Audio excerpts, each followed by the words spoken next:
So right now I am in Nagoya, and Nagoya is another city in Japan. It's about 3 hours away from Osaka by train, 2 if you take the bullet train.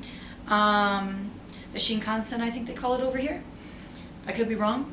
I'm really bad at languages, if you can't tell. Nagoya has been a very interesting experience with me because my auntie had students stay with her.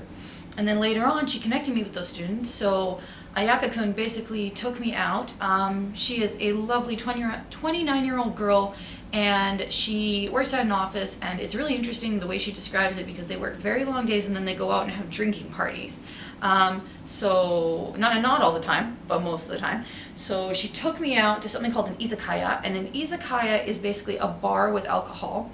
And we had all these little bits of food. Sorry, I like to talk about food a lot. I love to eat.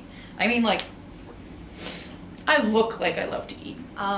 We had a lot of little appetizers, and it was really cool. And after that, she took me to something called a purikura. The purikura is a photo station.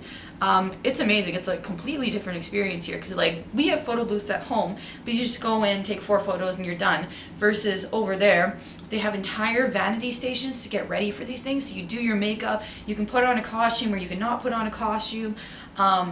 And there are different settings you can choose. So there's like poses that are cute, poses that are dangerous, poses that are like awesome. And there's different backgrounds for each of these like poses that you can choose.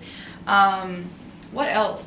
Oh, and after you take the photo, you can edit it every way. Literally, you can change your lip color, change your cheek color, change your cheek shape, eye shape, put stickers on it, write on it, draw on it.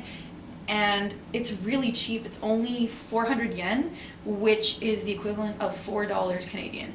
And Canada right now, our dollar is friggin' low. So if you guys go over there, I'm sure you're gonna pay even less to get a purikura done.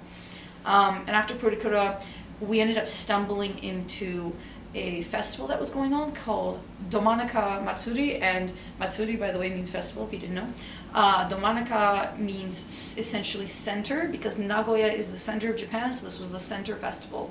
There were a lot of people doing dances, playing instruments, there were different setups, and it literally happened amongst one of the central streets within the city, in the Sakai district. And I honestly, that was the first night I truly enjoyed in Japan. By that time, I had climatized, and Ayaka was the one that introduced me to the cooling cloths. So beyond that, a bunch of things happened. I was supposed to go to Gifu and hang out with friends, and then later go with them to Izu, which is another city that's pretty far away. And we were supposed to stay in kind of a beach resort, but they were being incredibly unreliable, so I went on Instagram, I made new friends, and then those friends introduced me to other friends. So then those friends took me to the nerd district, because that is essentially what I am. I will document the unassuming mangarake. Yeah. What is it inside? Inside is a bunch of, it's secondhand, like anime goods, basically. Woo! I found all my nostalgia. Check it out. Beyblades and Digimon figurines. That is so expensive. Oh my god. You can get Digivices too. But they're not the kind I need. They're the kind I want. Look at, there's my favorite Digimon over there. Yasmon. I don't know, I might actually splurge for these if I really want them. Look at the Sailor Moon case. Look at it. It's like everything. I think that's for a different artist entirely.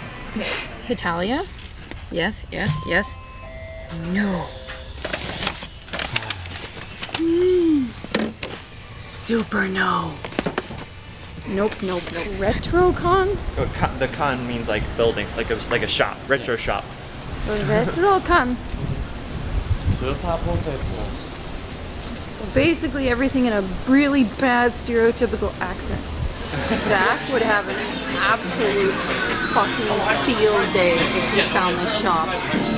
Like, damn, son, there's so much stuff in here. So this otaku, so this otaku district basically had entire buildings that were 3 levels high filled with anime. There was like a shop for figures. There was a shop for adult stuff. There was a shop for retro gaming. There was a shop for freaking Gundams, like literally specifically Gundams. So I was super overwhelmed. We went to a couple arcades. I played the table flip game. And here's the thing. I have no footage of me actually doing these things because I was so engaged with just wandering around. So I have to explain it. But I will show you at least what we did. We also happened to go to a nerd bar called Critical Hit, and you would not be able to find it if you didn't know where to look. So that otaku district was called Ozukanon. And Ozukanon had other shops, a lot of international stuff, a lot of places to eat, like very cute dessert places. Their thing right now, and we have this also back home, but it's more expensive, is a light bulb filled with liquid, and that light bulb lights up in different colors. That was really cool. I had I think something called tamaki, which is like a custard fish. I could be pronouncing that completely wrong or have a completely wrong word. I'm so sorry. I don't really have a very good handle on languages. Again, I think I've said that. And basically, it was just overwhelming. It was so great. It was so great, but there was just so much. You could play video games literally on the street. Like, they had stations set up for it. And I went again with 2 friends that I had met through a friend off of Instagram. So please be kind to each other, get to know each other, travel the world, because if you're stuck and you have issues just like I do, then at least you'll have somebody to that get your back. And I will talk to you guys in the next city. Thank you for listening to me and my mishaps. Night.